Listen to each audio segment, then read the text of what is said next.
Assalamualaikum warahmatullahi wabarakatuh. Halo anak-anak, apa kabarnya? Semoga kalian dalam keadaan sehat walafiat ya. Bertemu lagi dengan Ibu dalam pelajaran bahasa Indonesia. Pada kesempatan hari ini, Ibu akan membahas soal tentang teks fantasi. Tapi sebelum kita membahas, yuk kita baca doa terlebih dahulu ya. Ya, udah siap? Yuk kita baca doa, dimulai. Selesai? Sudah siap alat tulis kalian? Buku tulis kalian? Pulpen, pensil untuk mencatat pembahasan soal hari ini ya. Oke, kita mulai ya.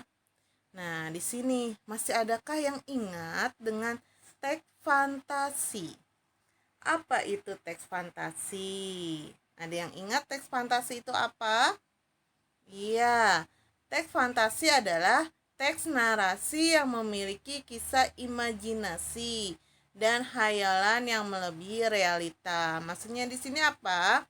Teks fantasi itu adalah teks yang berbeda, ya kan? Memiliki imajinasi hayalan tetapi di dunia nyata tidak terjadi. Contohnya seperti sihir menyihir, ya kan? Atau kalian pergi ke dunia hayalan kalian. Nah, itu kan di dunia nyata tidak terjadi. Itu yang dinamakan teks fantasi. Kemudian di sini ada teks. Ya. Pada suatu ketika di sebuah desa yang damai hiduplah dua orang kembar yang memiliki kekuatan sihir. Mereka adalah Niko dan Joko. Walaupun mereka saudara kembar, tetapi watak keduanya amatlah berbeda, drastis. Niko merupakan sesosok pemuda yang sangat angkuh dan keras kepala. Sedangkan Joko merupakan seorang pemuda yang sangat baik dan rendah hati. Adapun kelebihan yang dimiliki Niko adalah ia sudah memiliki ilmu sihir yang sangat tinggi sehingga dengan kemampuannya tersebut membuatnya menjadi angkuh dan tak jarang ia sering memamerkan keahliannya tersebut. Nah, ini termasuk teks apa anak-anak? Cerpen? Bukan. Nah, apa tadi? Iya, ini termasuk teks fantasi. Kenapa teks fantasi? Karena di sini menceritakan kelebihan seseorang yang tidak dimiliki oleh orang lain. Nah, di dunia nyata tidak mungkin terjadi. Nah, jadi makanya ini dinamakan teks fantasi. Kemudian, awalan dari sebuah cerita yang biasanya berisi pengenalan latar dan tokoh disebut. Nah, awalan cerita berarti ini masuk ke dalam struktur teks fantasi. Nah, struktur teks fantasi itu ada apa saja, ya kan? Nah, yang termasuk awalan sebuah cerita biasanya berisi pengenalan latar dan tokoh disebut. Iya, orientasi. Kenapa orientasi? Karena orientasi itu adalah pendahuluan atau awal dalam sebuah cerita. Betul. Kemudian, soal berikutnya. Pilihan kata biasanya disebut dengan apa? Pilihan kata biasanya disebut dengan iya, diksi. Diksi itu adalah pilihan kata. Nah, sebutkan jenis teks fantasi. Ada yang masih ingat dengan jenis teks fantasi?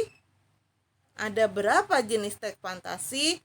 Ya, kalau dilihat dari jenisnya ada dua, yaitu teks fantasi berdasarkan kesesuaian dengan kehidupan nyata dan teks fantasi berdasarkan latar cerita. Nah, dari kehidupan nyata itu ada dua, yaitu fantasi total. Nah, dalam kategori ini semua yang terdapat pada cerita tidak terjadi dalam dunia nyata. Itu. Lalu ada juga fantasi irisan. Cerita ini mengungkapkan fantasi tetapi masih menggunakan nama-nama dalam kehidupan nyata, seperti memakai nama tempat yang ada di dalam dunia nyata atau peristiwa yang pernah terjadi pada dunia nyata. Tuh, jadi jenis fantasi yang satu yaitu fantasi berdasarkan kehidupan nyata, ada dua, yaitu total dan irisan. Kalau total semuanya menggunakan dunia nyata. Ya, tidak menggunakan dunia nyata, jadi menggunakan dunia hayalan semua. Tapi kalau irisan menggunakan sebagian ada di dunia nyata, sebagian menggunakan dunia hayalan. Nah, yang kedua, teks fantasi berdasarkan latar cerita. Ada dua, yaitu latar waktu sejaman dan latar waktu lintas waktu. Nah, sejaman yaitu menggunakan latar yang satu masa saja, seperti masa kini, atau kalian menceritakan masa lalu atau masa yang akan datang. Nah, kalau lintas waktu itu menggunakan masa kini dengan zaman prasejarah atau masa kini dan 40 tahun yang akan datang. Seperti itu. Jadi kalau sejaman itu waktunya hanya satu waktu. Sedangkan kalau lintas waktu bisa dua, masa sekarang dan masa yang akan datang atau masa lalu. Nah, di sini ada teks lagi nih anak-anak ya. Di malam hari yang dingin dengan kabut yang lumayan tebal, aku menyusuri jalan ini sambil memeluk kedua lenganku. Aku yakin mereka pasti ada di tempat itu. Ucapanku dalam hati, sebenarnya aku takut menuju tempat itu, tempat singgahnya peri-peri malam, tetapi rasa takutku mengalahkan penasaranku. Nah, ini termasuk teks fantasi. Kenapa? Karena ada tempat singgahnya peri-peri malam. Di dunia nyata ada nggak peri-peri malam? Tidak ada. Ya. Nah, pertanyaannya kira-kira apa? Nah, cerita tersebut bersifat apa? Nah, kalau bersifat apa? Fiksi atau non-fiksi? Iya, jawabannya adalah fiksi. Nah, sekarang pertanyaan kedua untuk soal teks tersebut juga. Sebutkan latar di dalam cerita tersebut. Nah, di dalam cerita yang di atas tadi, ada latar apa saja? Nah, bisa kalian lihat di sini. Satu, ada latar waktu. Mana latar waktunya? Yaitu di malam hari yang dingin. Itu latar waktu. Latar tempat, yang mana? Singgahnya peri-peri. Jadi tempat singgahnya peri-peri itu adalah latar tempat. Latar suasananya menegangkan. Menegangkan apa? Karena dia takut kan menyusuri jalan. Nah, ini adalah jawabannya. Lanjut kita. Nah, ada keajaiban, keanehan, kemisteriusan. Cerita mengungkapkan hal-hal supranatural atau kemisteriusan, kegaiban yang tidak ditemui di dalam dunia nyata. Nah, merupakan ciri dari teks apa? Ayo, ada yang tahu tidak? Iya, itu teks fantasi, betul. Nah, ada lagi di sini soalnya. Cerita ini mengungkapkan fantasi, tapi masih menggunakan nama-nama dalam kehidupan nyata. Termasuk jenis fantasi. Apa tadi? Jenis fantasi tadi ada berapa? Ada 2. Nah, 2 ini terbagi 2 kembali. Nah, sekarang cerita ini mengungkapkan fantasi tetapi masih menggunakan nama dalam kehidupan nyata. Nah, termasuk jenis fantasi apa? Iya, fantasi irisan. Oke.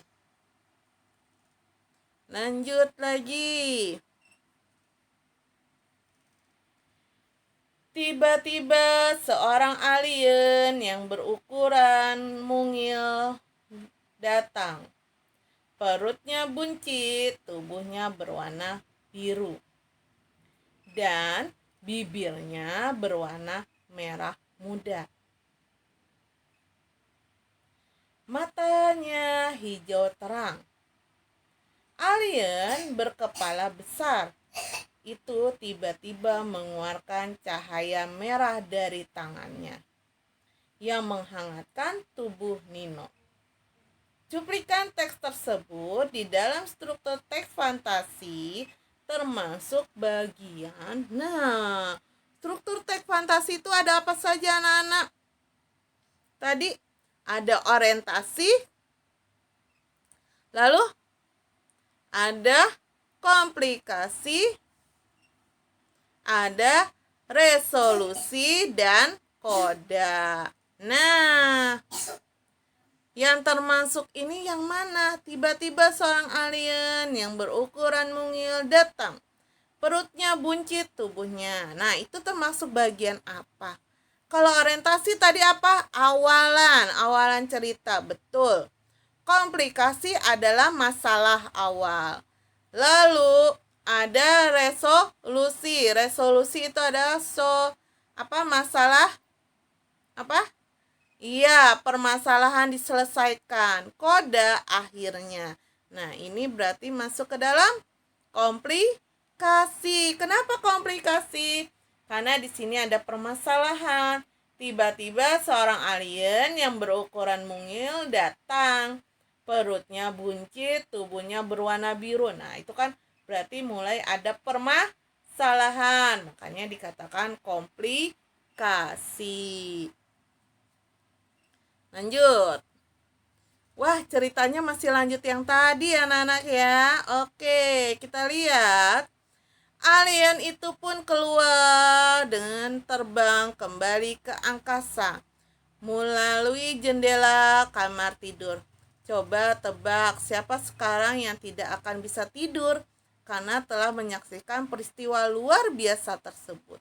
Nah, cuplikan itu termasuk bagian struktur apa dalam teks fantasi? Ayo, apakah itu? Yuk kita lihat jawabannya adalah koda. Kenapa koda? Karena ini akhir dari ceritanya. Jadi alien itu sudah keluar dari rumahnya. Seperti itu. Nah, sudah selesai anak-anak. Kerjakan soal dengan teliti ya. Jangan lupa dilihat pertanyaannya, disimak. Jawabannya harus sesuai dengan materi ibu ya. Oke, terima kasih. Sampai jumpa minggu depan. Semoga kalian dalam keadaan sehat walafiat. Dadah. Assalamualaikum warahmatullahi wabarakatuh.